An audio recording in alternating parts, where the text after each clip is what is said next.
पंडित जी को श्रीमद् भगवत गीता पढ़ते और समझते हुए आधी जिंदगी बीत गई है।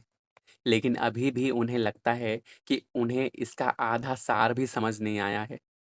और लोग सोचते हैं कि एक मीटिंग में या एक श्लोक में उन्हें सारी गीता समझा दें। कभी कभी पंडित जी को हंसी भी आ जाती है कि हम इंसानों अपने फायदे के लिए जो सबसे अच्छा वर्ड इन्वेंट किया है वो है बिजी। जिस काम से हमें तुरंत फायदा ना मिलता दिख रहा हो या हमारा इंटरेस्ट ना हो, उस काम के लिए हम हमेशा बिजी हो जाते हैं। बिजी होना इतना नॉर्मलाइज कर दिया गया है कि आजकल बच्चों से कुछ भी पूछो तो कह देते हैं कि वो बिजी हैं। पंडित जी इतने सालों में एक बात तो समझ चुके हैं कि गीता जैसे महाग्रंथ को सही मायने में समझने के लिए टाइम निकालना ज़रूरी है। कई बार आपको लगता है कि आपने सब समझ लिया, लेकिन उसी श्लोक को या उसी कन्वर्सेशन को जब आप दोबारा पढ़ते हैं, तो एक नई मीनिंग आपके सामने आती है और आपको लगता है कि आप अभी तक कुछ नहीं जानते थे। श्रीमद् भगवत गीता के ऐसे कई श्लोक हैं जो बहुत पॉपुलर हैं और कम से कम हमारे देश में तो सबने एक या एक से ज़्यादा बार इन श्लोकों को सुना ही होगा। लेकिन इनकी एक्सप्लेनेशन बहुत गहरी है। एक श्लोक में इतनी फिलोसॉफी है कि अगर सही से समझने बैठे तो बहुत सारा टाइम और पेशेंस होना चाहिए। और यही तो चीज़ हमारे यानी आज की दुनिया के इंसानों के पास सबसे कम है। पेशेंस से पंडित जी को याद आया कि एक टाइम में खुद उनके पास इस गुण की इतनी कमी थी कि क्या कहा जाए। ज़रा-ज़रा सी बात पर उतावलापन, ज़रा सी परेशानी में घबरा जाना, ये सब उन्हें अपने नेचर का नॉर्मल पार्ट लगता था। इस वजह से कई बार वो खुद परेशान होते थे और कई बार उनका ये नेचर दूसरों के लिए बड़ी परेशानी का कारण बन जाता था। अपने एमपीएस से जुड़ा एक वाक्य पंडित जी को आज भी बहुत अच्छी तरह से याद है। ये तब की बात है जब पंडित जी मुश्किल से 15 या 16 साल के रहे होंगे।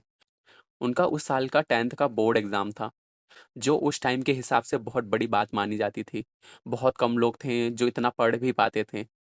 उन दिनों ना तो आज की तरह इंटरनेट था और ना ही कोई स्ट्रॉन्ग मीडियम कि रिजल्ट का तुरंत पता चल जाए। नेशनल न्यूज़पेपर्स में बोर्ड एग्जाम का रिजल्ट प्रिंट होता था, जो बच्चों को उनके रहने की जगह के हिसाब से कभी रिजल्ट आउट होने वाले दिन तो कभी 3-4 दिन तक मिल पाता था। कई जगह तो न्यूज़पेपर भी नहीं पहुंच पाता था। तब उन जगहों के स्टूडेंट स्कूल में पहुंचने वाली ऑफिशियल इंफॉर्मेशन का वेट करते थे, जिसमें बहुत टाइम लग जाया करता था। जब पंडित जी का रिजल्ट आउट होने की न्यूज़ आई तो उन्होंने अपने नेचर के अकॉर्डिंग परेशान होना शुरू कर दिया था। उनके फादर ने उन्हें बहुत समझाया है कि उन्होंने किसी से बात की है, जो 3-4 दिन में पता करके बता देगा। पंडित जी उन दिनों जिस छोटे से टाउन में रहा करते थे, वहाँ कोई भी बड़ा न्यूज़पेपर नहीं होता था। अगर किसी को किसी खास रीज़न से न्यूज़पेपर चाहिए होता था, तब उसे पास के शहर या तो खुद जाना होता था या किसी से मँगवाना होता था। उन दिनों ट्रांसपोर्टेशन भी इतनी आसानी से अवेलेबल नहीं होता था, इसलिए एक जगह से दूसरी जगह जाना भी एक मुश्किल काम होता था। लेकिन तब के ब्रजभूषण और आज के पंडित जी में उतना ही फ़र्क था जितना ज़मीन और आसमान में होता है। तब वो एक टीनेजर थे, जिसे आगे चलकर लाइफ में बहुत कुछ सीखना था। अपनी गलतियों से, अपने सही गलत फैसलों से और ज़िंदगी के अनुभवों से। तो उस वक़्त के ब्रजभूषण ने इस बात पर हंगामा कर दिया था कि उन्हें तो जल्दी से जल्दी अपना रिज़ल्ट जानना है और उसके लिए वो पास के शहर जाने को भी तैयार थे। पेरेंट्स ने बहुत समझाया कि जहाँ इतना इंतज़ार किया है, कुछ दिन और रुक जाएँ। लेकिन ज़िद्दी और इम्पेशेंट ब्रजभूषण जी को नहीं मानना था सो नहीं माने। जब रोने-चिल्लाने से काम ना बना तब वो ब्रह्मास्त्र निकाला गया जो सीधे माँ के दिल पर वार करता है। मतलब खाना छोड़ देने का ब्रह्मास्त्र। माँ बेचारी इस ब्रह्मास्त्र से हार गई और फिर डिसाइड हुआ कि ब्रजभूषण जी के बड़े भाई सूर्यभूषण अगली सुबह पड़ोस के शहर जाएँगे और वहाँ से रिज़ल्ट का पता लगाकर शाम तक लौट आएँगे।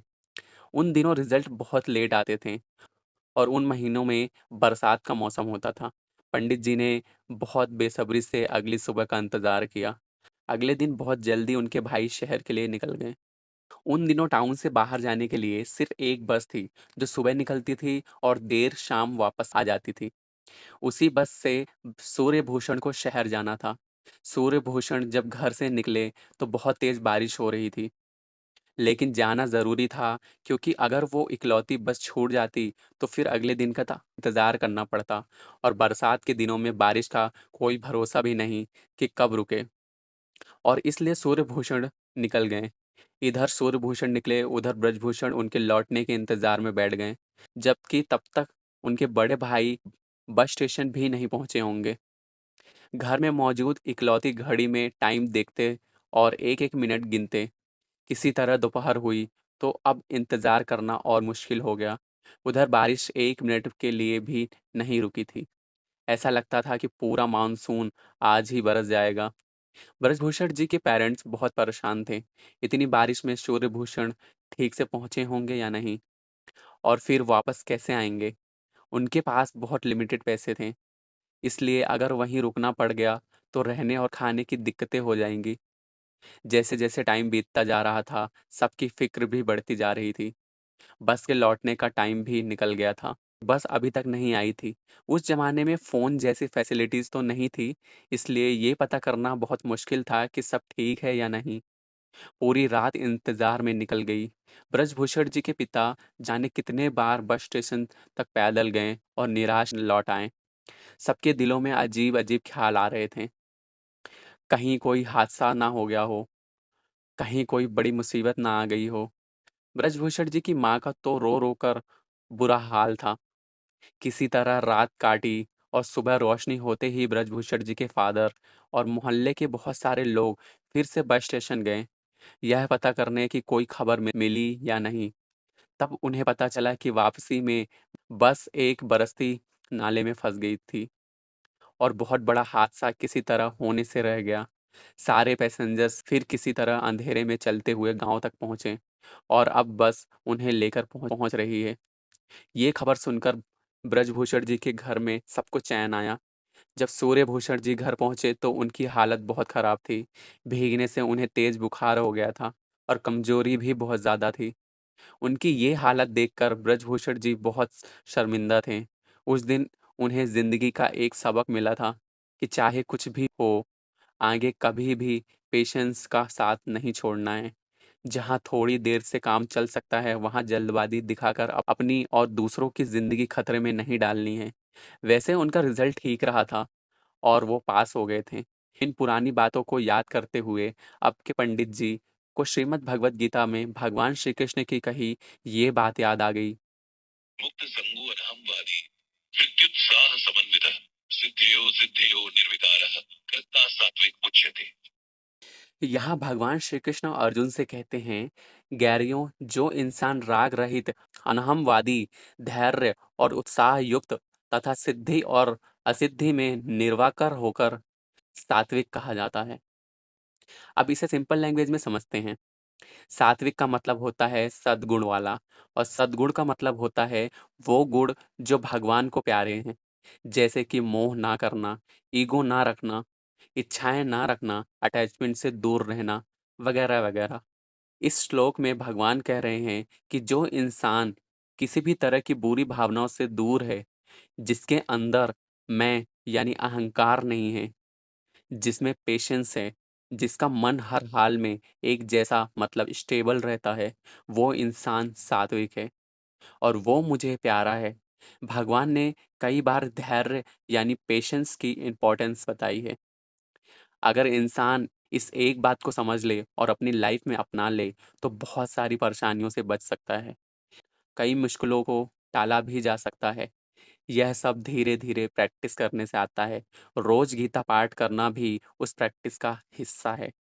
पंडित जी ने खुद अपनी लाइफ में ये चेंज एक्सपीरियंस किया है, जिसके बाद पंडित जी ने भगवान श्री कृष्ण से सबको धैर्य देने की प्रार्थना की। और इसी तरह यह एपिसोड भी यहीं समाप्त होता है, जिसे आप सुन रहे थे एसवाई के क्रिएटर के शो पर।